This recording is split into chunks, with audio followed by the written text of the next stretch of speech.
Pablo. Soy Tyrone. Soy Uniqua. Soy Tasha.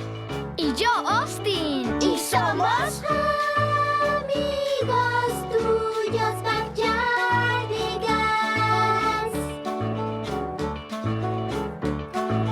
Todos unidos, Backyardigans. Y bailamos sin cesar y nos encanta cantar. Y nos vamos a quedar.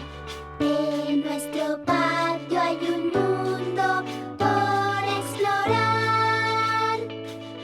Cosas increíbles podemos encontrar.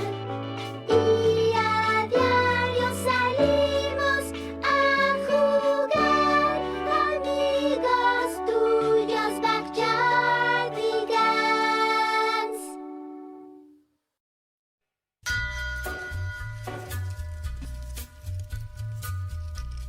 La riqueza material de las sociedades en las que impera el régimen de producción capitalista, aparece como una descomunal acumulación de mercancías. Las mercancías son productos susceptibles de ser cambiados por otros productos. La mercancía es un objeto externo, que es apta para satisfacer necesidades humanas, de cualquier clase que ellas sean. Cada objeto de estos representa un conjunto de las más diversas propiedades, y por tanto, posee diversas utilidades, que constituyen el valor de uso. Entre los objetos útiles o valores de uso se puede observar distintas calidades, atendiendo a un mismo tipo de producto.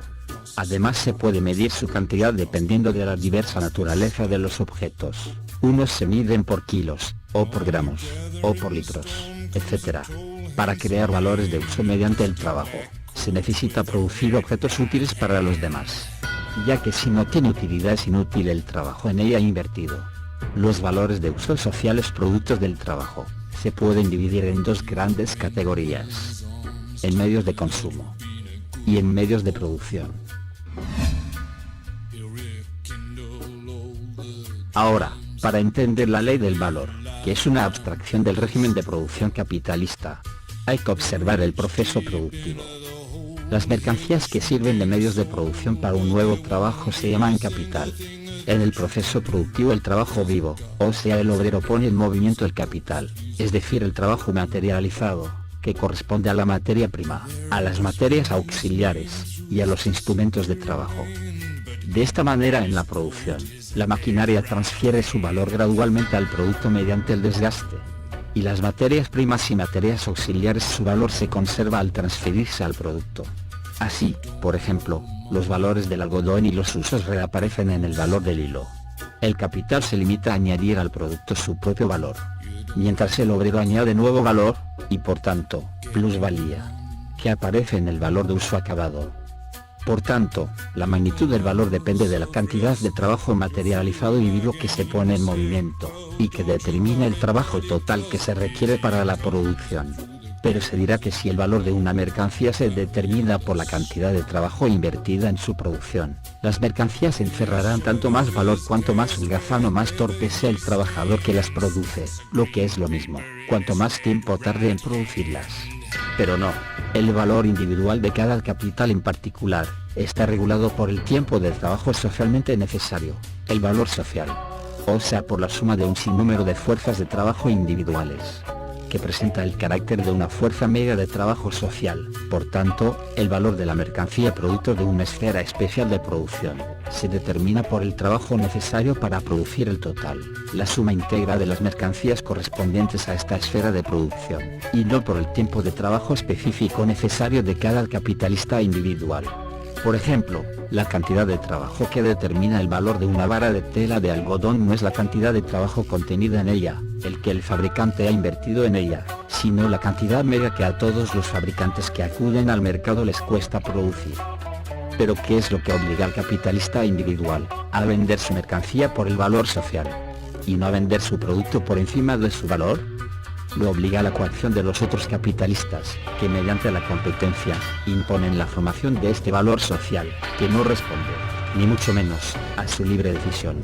Entonces la competencia nivela los diferentes valores individuales reduciendo los valores de las mercancías a precios medios o precio de costo. En otras palabras, el valor particular de la mercancía difiere del precio, porque se halla determinada por el valor total de los productos del capital de la sociedad. que reduce los valores de las mercancías a este valor social bajo el que aparecen en el mercado, expresado en dinero. El valor del producto se divide entre el capital desembolsado y el nuevo valor creado que representa la plusvalía. El capital desembolsado, en cuanto al trabajo materializado, es repuesto por la parte del valor de la mercancía que él mismo añade al valor de esta.